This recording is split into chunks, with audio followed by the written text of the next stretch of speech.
Hi friends. അപ്പോൾ ഇന്ന് ഞാൻ വന്നേക്കുന്നത് നല്ലൊരു അടിപൊളി പുട്ടിൻ്റെ റെസിപ്പി ആയിട്ടാണ് കേട്ടോ. അപ്പോൾ നമ്മൾ പുട്ടുപൊടി ഒന്നും ഇല്ലെങ്കിൽ ഇനി പുട്ട് ഉണ്ടാക്കാണ്ടിരിക്കേണ്ട കാര്യമില്ല. നമ്മൾ അവൽ വെച്ചിട്ട് നല്ല ഹെൽത്തി ആയിട്ടുള്ള പുട്ട് തയ്യാറാക്കി എടുക്കാനായിട്ട് പറ്റും കേട്ടോ. അപ്പോൾ നല്ല ഹെൽത്തി ആയിട്ടുള്ള നമ്മുടെ ഈ ഒരു അവൽ പുട്ട് എങ്ങനെ തയ്യാറാക്കാൻ നോക്കിയാലോ. അപ്പോൾ തയ്യാറാക്കി എടുക്കുന്നതിനായിട്ട് ആദ്യമേ തന്നെ നമ്മൾ അവലൊന്ന് വറുത്തെടുക്കണം. അപ്പോൾ അതിനായിട്ട് ഞാൻ സ്റ്റവ് ഓൺ ചെയ്ത് ഒരു പാൻ അടുപ്പത്ത് വെച്ചിട്ടുണ്ട്. അതിലോട്ട് 1 കപ്പ് മട്ട അവിലാണ് ഞാൻ ചേർത്ത് കൊടുക്കുന്നത് കേട്ടോ. അപ്പോൾ നിങ്ങൾക്ക് വേണമെങ്കിൽ വെള്ള അവിൽ വേണമെങ്കിൽ ചേർക്കാവുന്നതാണ്. അപ്പോൾ ഞാനിവിടെ മട്ട അവിലാണ് എടുത്തേക്കുന്നത് കേട്ടോ. അപ്പം ഞാനിവിടെ 1 കപ്പാണ് എടുത്തേക്കുന്നത്. അപ്പോൾ അത് നല്ലപോലെ ലോ ഫ്ലെയിമിൽ വെച്ച് ഒന്ന് ചൂടാക്കി എടുക്കണം. നമ്മൾ കയ്യിൽ വെച്ചത് ഞെരടി എടുക്കുമ്പോൾ നന്നായിട്ട് പൊടിഞ്ഞ് കിട്ടുന്ന രീതിക്കായിരിക്കണം നമ്മുടെ ഈ ഒരു അവലുണ്ടായിരിക്കേണ്ടത് കേട്ടോ. അപ്പോൾ അത്യാവശ്യം നല്ലപോലെ ഞാനിവിടെ ഇതാ ചൂടാക്കി എടുത്തിട്ടുണ്ട്. ഇനി നമുക്കിത് ചെറിയ ചൂടോടെ തന്നെ നമ്മുടെ മിക്സിയുടെ ജാറിലോട്ട് മാറ്റിയിട്ടൊന്ന് പൊടിച്ചെടുക്കണം. അപ്പോൾ ഒത്തിരി അങ്ങ് ഫൈനായിട്ട് പൊടിച്ചെടുക്കരുത്, ചെറിയ തരിയോട് കൂടിയിട്ട് തന്നെ വേണം അത് പൊടിച്ചെടുക്കാനായിട്ട് കേട്ടോ. അപ്പോൾ നമ്മുടെ പുട്ടുപൊടിയൊക്കെ ഉണ്ടല്ലോ അതേപോലെ തന്നെയാണ് നമുക്ക് കിട്ടേണ്ടത്. അപ്പോൾ ചെറിയൊരു തരിയോട് കൂടിയിട്ടാണ് നമ്മുടെ ഈ ഒരു അവിൽ നമ്മൾ പൊടിച്ചെടുക്കേണ്ടത് കേട്ടോ. ഒന്ന് പൾസ് ചെയ്തിട്ട് എടുത്താൽ മതിയായിരിക്കും. അപ്പോൾ നമ്മൾ മിക്സിയുടെ ജാറിലോട്ട് മാറ്റിയിട്ട് ഒന്ന് പൊടിച്ചെടുക്കാൻ പോവാണ് കേട്ടോ. അപ്പോൾ അതാ ഞാനിവിടെ പൊടിച്ച് കൊണ്ടുവന്നിട്ടുണ്ട്. ഇനി നമുക്കിത് വേറൊരു ബൗളിലോട്ട് മാറ്റി കൊടുക്കാം. അപ്പോൾ തരിയോട് കൂടിയിട്ട് തന്നെ പൊടിച്ചെടുക്കാനായിട്ട് ശ്രദ്ധിക്കണം കേട്ടോ. അപ്പോൾ നമ്മളിത് വേറൊരു ബൗളിലോട്ട് മാറ്റി കൊടുത്തിട്ടുണ്ട്. അതിനുശേഷം പിന്നീട് നമുക്കിതിലോട്ട് ചേർത്ത് കൊടുക്കാനുള്ളത് ഉപ്പാണ്. അപ്പോൾ നമ്മൾ ഉപ്പ് ചേർക്കുമ്പോൾ ഒരു നുള്ളു മാത്രം ചേർത്താൽ മതിയായിരിക്കും. ഒത്തിരി കൂടി പോയി കഴിഞ്ഞാൽ ഒട്ടും ടേസ്റ്റ് ഉണ്ടാവില്ല നമ്മുടെ ഈ ഒരു പുട്ടപ്പ്. കാരണം ഒരു 1/4 ടീസ്പൂണിൻ്റെ പകുതിയാണ് ഞാനിവിടെ ഉപ്പ് ചേർത്ത് കൊടുത്തേക്കുന്നത്. അപ്പോൾ അതും കൂടെ ചേർത്ത് നമ്മൾ കുറച്ചായിട്ട് നോർമൽ വാട്ടർ ചേർത്ത് നല്ലപോലെ ഒന്ന് കുഴച്ചെടുക്കുക. അപ്പോൾ നമ്മൾ പുട്ടിനൊക്കെ നനച്ചെടുക്കുന്ന അതേപോലെ തന്നെ നനച്ചെടുത്ത് ഒരു 10 മിനിറ്റ് റെസ്റ്റ് ആയിട്ട് മാറ്റിയേക്കുക.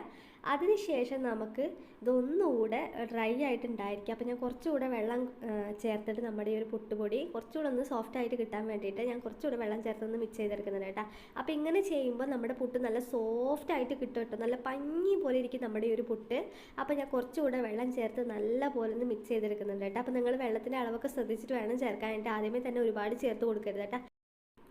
ഇപ്പം നമ്മൾ പുട്ടുപൊടി അത്യാവശ്യം നല്ല പോലെ ഒന്ന് നനഞ്ഞ് കിട്ടിയിട്ടുണ്ട് കേട്ടോ. അപ്പോൾ വെള്ളം ചേർക്കുമ്പോൾ കൂടി പോവാതെ ശ്രദ്ധിക്കണം കേട്ടോ. അപ്പോൾ ആ കാര്യം ശ്രദ്ധിക്കുക. അപ്പോൾ നമ്മുടെ കയ്യിൽ വെച്ച് നിന്ന് പ്രസ് ചെയ്തെടുക്കുമ്പോൾ ഇതുപോലെ നനഞ്ഞിരിക്കുക, അതുപോലെ തന്നെ ഇതുപോലെ പൊടിച്ചെടുക്കാനും പറ്റും. ഈ ഒരു പാകമായിരിക്കും നമ്മുടെ പുട്ടിൻ്റെ കേട്ടോ. അപ്പോൾ ഇനി ഒന്നുമില്ല, നമ്മൾ നാളികേരം ചിരകി വെച്ചിട്ടുണ്ട്. നമ്മുടെ പുട്ടുപൊടിയും റെഡിയാണ്. ഇനി നമുക്കിതൊന്ന് പുട്ടുകുറ്റിയിലേക്ക് മാറ്റിയിട്ട് നമുക്ക് ഫുള്ളായിട്ട് ഫില്ല് ചെയ്തെടുക്കുക. അപ്പോൾ കുറച്ച് നാളികേരം ഇട്ട് കൊടുത്തു. ഇനി നമ്മുടെ അവലിൻ്റെ മിക്സ് ഇട്ട് കൊടുക്കുക. അങ്ങനെ നമുക്ക് ഫുള്ളായിട്ട് ഫില്ല് ചെയ്തെടുക്കുക.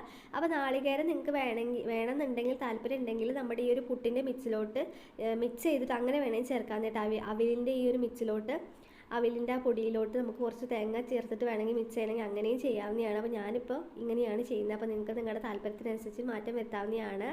അപ്പോൾ ഞാൻ അതവിടെ ഫുള്ളായിട്ട് ഫില്ല് ചെയ്തെടുക്കുന്നുണ്ട്. അപ്പോൾ എത്രത്തോളം നാളികേരം ചേർക്കുന്നതൊക്കെ അവരവരുടെ ഇഷ്ടമാണ്. കുറച്ചായിട്ടും കൂടുതലായിട്ടൊക്കെ ചേർത്ത് കൊടുക്കാവുന്നതാണ് കേട്ടോ. അപ്പോൾ നമ്മുടെ പുട്ട് ഒരു 15 മിനിറ്റാണ് നമ്മളൊന്ന് സ്റ്റീം ചെയ്തെടുക്കുന്നത് കേട്ടോ. അപ്പോൾ ആദ്യത്തെ 5 മിനിറ്റ് ഹൈ ഫ്ലെയിമിലും 10 മിനിറ്റ് ലോ ഫ്ലെയിമിലും വെച്ചിട്ടാണ് നമ്മളിത് കുക്ക് ചെയ്തെടുക്കുന്നത്. അപ്പോൾ ഇതിന് ശേഷം നമ്മൾ സ്റ്റവ് ഓഫ് ചെയ്തിട്ട് ഒരു 5 മിനിറ്റ് ഒന്ന് കൂളാവാനായിട്ട് ജസ്റ്റ് ഒന്ന് മാറ്റി വയ്ക്കണം. അതിന് ശേഷമാണ് നമ്മുടെ ഈ ഒരു പുട്ടുകുറ്റിയിൽ നിന്ന് പുട്ട് വേർതിരിച്ചെടുക്കേണ്ടത് കേട്ടോ. അപ്പോഴേ നല്ല കറക്റ്റായിട്ട് ഒട്ടും പൊടിഞ്ഞു പോവാതെ നമ്മുടെ പുട്ട് കിട്ടത്തുള്ളൂ. അപ്പോൾ ആ കാര്യം ഒന്ന് ശ്രദ്ധിക്കണം കേട്ടോ.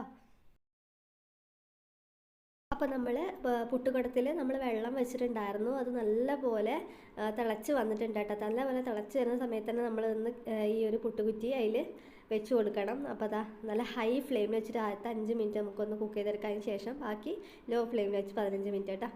അപ്പോൾ അതിന് ശേഷം നമ്മൾ നല്ല ടേസ്റ്റി ആയിട്ടുള്ള അവൽ പുട്ട് തയ്യാറായിട്ടുണ്ടായിരിക്കും. അപ്പം നമുക്ക് നേരെ നമ്മുടെ പ്ലേറ്റിലോട്ട് തട്ടാം.